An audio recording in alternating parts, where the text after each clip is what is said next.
came. Now I had to switch hats, going from peacemaker to commander-in-chief of the Union forces. All this and around the country. One of the things that took up my time was folks coming to Washington looking for government jobs. Office seekers, we called them. There was no end to them. They covered me like ants. Why, even when news would get out about an office holder passing away, they would line up to take his place. Once in the hallway in the morning, I was accosted by a fellow who had heard of the death of a postmaster. He grabbed me by the arm and said, "Mr. President, you've just got to let me take his place." That's fine with me, but we'll have to check with the undertaker first. But the war was the first priority. In those days, there were thousands of people living in the North but sympathized with the Southern cause. Why? There were threats made on my life from the day I was elected. Didn't even get from Springfield to Washington to assume the oath of office. I had to be snuck through Baltimore, where many of them lived, slumped down in a train car without my top hat so I wouldn't make such an easy target for an assassin. But thanks to Mr. Pinkerton, my life was spared. Now, if the war had broken out, those same men in Baltimore actually attacked Union troops on the way to protect the capital. When I got this news, I knew drastic measures were needed. So I had them all arrested and held without trial. In other words, I suspended habeas corpus. Since this was a constitutional matter, I had to meet with my cabinet before proceeding. Gentlemen, we are met here to discuss my plans to suspend habeas corpus. I'm given that right by the Constitution in times of rebellion, but I want to get your opinion. Please indicate your vote by saying yea or nay. What say you, Secretary of State Seward? Nay. And you, Secretary of War Stanton? Nay. Secretary of Treasury Chase? Nay. Attorney General Bates? Nay. Postmaster Blair? Nay. Secretary of the Navy, Mr. Wells? Nay. Secretary of the Interior, Mr. Smith? Nay. So it's nay, nay, nay, nay, nay, nay, nay. Well, gentlemen, the ayes have it. Gentlemen, these attackers are like mad dogs. It reminds me of the story about the fellow walking down the country lane with his pitchfork over his shoulder. Neighbor's mad dog comes out and attacks him. Well, he has no choice but to kill the dog with the pitchfork. Well, now the neighbor comes out, "Why'd you kill my dog?" "Well, why'd your dog attack me?" "Well, why couldn't you just fend him off with the blunt end?" "Why didn't your dog attack me with his blunt end?" Everybody was hoping for a short war, but my hopes were dashed when I saw my generals in action.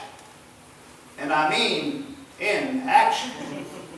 McClellan was the worst. He didn't want to fight a war. What he really wanted was to be president. He proved that by running against me in 1864. But always bragging what a great military man he was. Later I found out his plan was just to have the armies march back and forth till everybody got tired and then negotiate with the Confederacy, let things stay as they were. He was trying to ride two horses at the same time, one of war and one of peace. But again, always talked about what a great military man he was. I met with him near the battle lines at his headquarters during the war. The meeting went like this. "Well, Mr. President, we successfully engaged the enemy, and then we repositioned our forces 50 miles to the north." "That's a problem, General, because our objective lies to the south." But he wouldn't stop bragging. I said he was like the fellow who owned this dog, bragging on this dog all the time, saying his dog was the best wolf hunting dog around. All day long, doing nothing but hunt wolves. Well, one day his friends called his bluff, invited him on a wolf hunt. Next morning, the hunting party crested the hill. The dog saw the wolves saw the dog, and off they ran. Well, they lost sight of him through the woods, but when they come out on the other side, they saw an old man there. They said, "Have you seen him?" "Yep, I did." "Well, what was their position?" "Well, the last time I saw him, the dog was slightly ahead." excuse my little stories. I've always tried to use humor to get me through even the most serious of times. Sometimes that backfired. Once there were two women overheard on a train saying, "I think the South will win because Jeff Davis is a praying man." "Well, so is Abe Lincoln," replied her friend. "I know, but God will think Abe is joking." Back to my general. Now, General Hooker, he would send me telegrams with the heading, "From headquarters in the South." I said, "That's your problem, General. You got your headquarters where your hindquarters should be." Once I telegraphed McClellan, "General, if you're not going to use your army, might I borrow it?" I found I had to fire him and hire this fellow, Ulysses S. Grant. Now, he could fight. Not only fight, but win. You can't argue with success.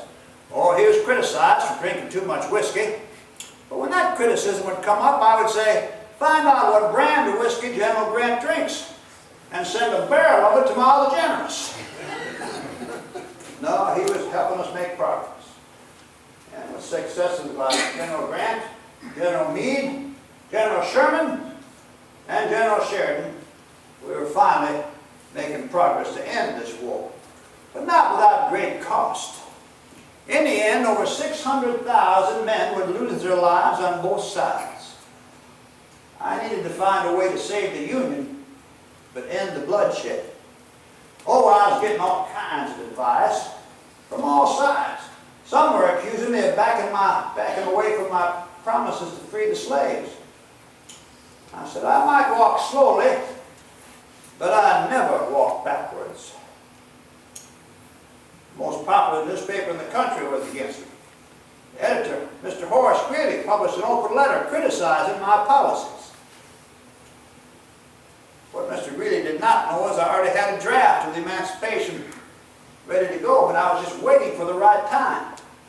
Nonetheless, I needed to answer his criticism.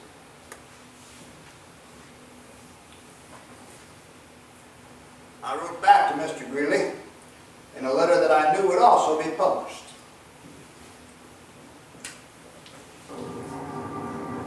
Dear Mr. Greeley, as to my policy, if I could save the Union by freeing all the slaves, I would do it. If I could save it by freeing none of the slaves, I would do it.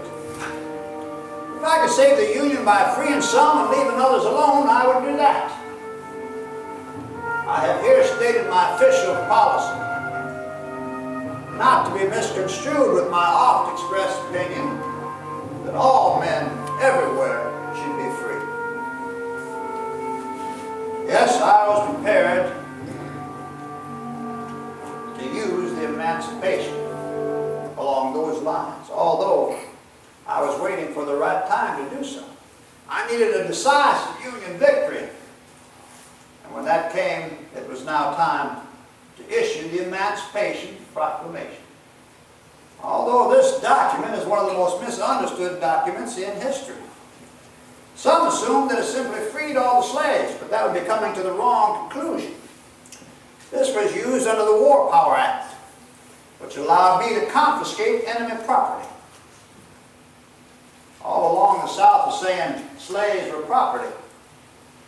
And it was that property I was confiscating. It did not affect any slaves in states that were loyal to the Union. You see, there were several border states that did hold slaves, but they remained loyal to the Union. I did not want them to run from the Union now over this matter. The day would come when those slaves would be free, but it was not that day.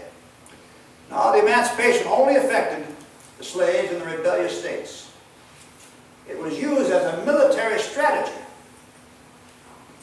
My idea was that the South saw thousands of slaves putting on Union uniforms, fighting for the Union, that would shock them into ending this rebellion. And that's the extent of the emancipation. Summer of 1863, Battle of Gettysburg was fought and won by Union General Meade. But again, with great cost. 8,000 killed on both sides in 2 days. In the fall of 1863, I was invited to Gettysburg to give a speech as part of a dedication to the cemetery that was for the fallen soldiers. What could I say? What would I say? Now, in the midst of a tragic war not yet won, a lot of folks gather at Gettysburg for a dedication, and among them is the President. He looks older now, seldom smiles. War's been so long, so many dead on both sides. After a while, after the main speaker, he has a few words to say.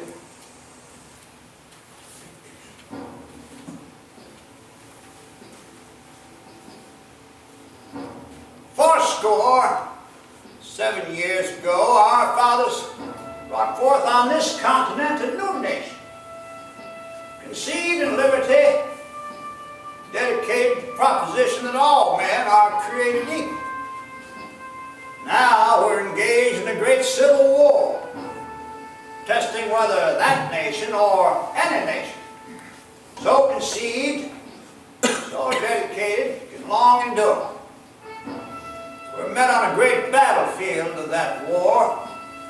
We've come here to dedicate a portion to those who here gave their lives that that nation might live. It's altogether fitting and proper that we do this. But in a larger sense, we cannot dedicate, we cannot consecrate, we cannot hallow this ground. Those brave men living and dead who struggled here have consecrated far above our poor power to add and detract. The world, with a little note, no longer remember what we say here, but it can never forget what they did here. It is for us rather than living to be here dedicated to the unfinished work that those who fought here have thus far so nobly advanced. It is for us rather to be here dedicated to the great task that lies before us, that from these honored dead we take increased devotion for that cause for which they gave their last full measure of devotion. That we here highly resolve that these dead shall not have died in vain, that this nation under God shall undergo a new birth of freedom, and the government of the people, by the people, and for the people, shall not perish from the earth.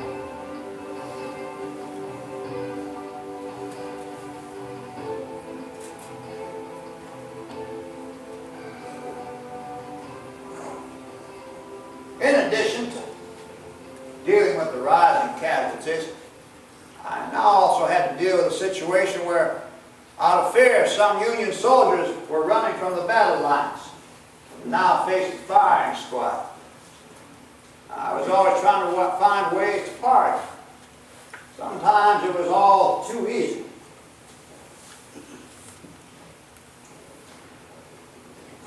Dear Secretary of War Stanton, as to the 14-year-old waiting to be shot, let us spank this 14-year-old drummer boy, send him home to his mother. 1865, General Sherman finished his horrific yet successful march to the sea. General Grant went on to take Vicksburg, which gave the Union control of the entire Mississippi, and then went on to defeat the Confederate forces at Chattanooga. And with rising casualties, Richmond finally fell, which forced General Lee to surrender his troops to General Grant at Appomattox. But now, it was finally the beginning of the end of the war. It was also time for me to make my second inaugural speech. As tens of thousands stood in the rain-soaked mud of Pennsylvania Avenue, I spoke not in a victorious tone, but in one of reconciliation. Both parties deprecated war. One party would make war rather than let the nation survive.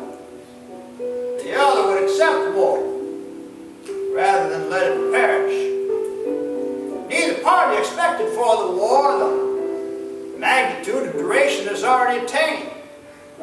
Both read the same Bible, prayed to the same God, invoked His aid against the other.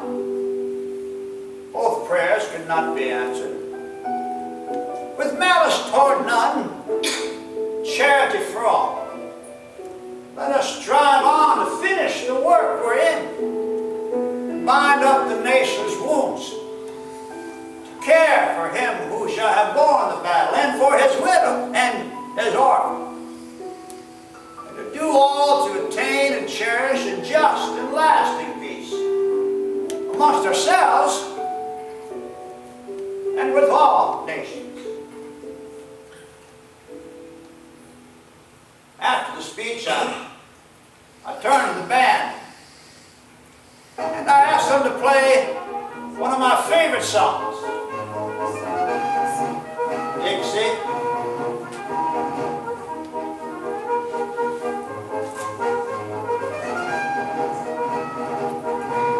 True to my word, I ordered that the Confederate soldiers who surrendered be allowed to return home with their horses and mules in time of spring planting, so that this year they could plant seed instead of men in southern soil.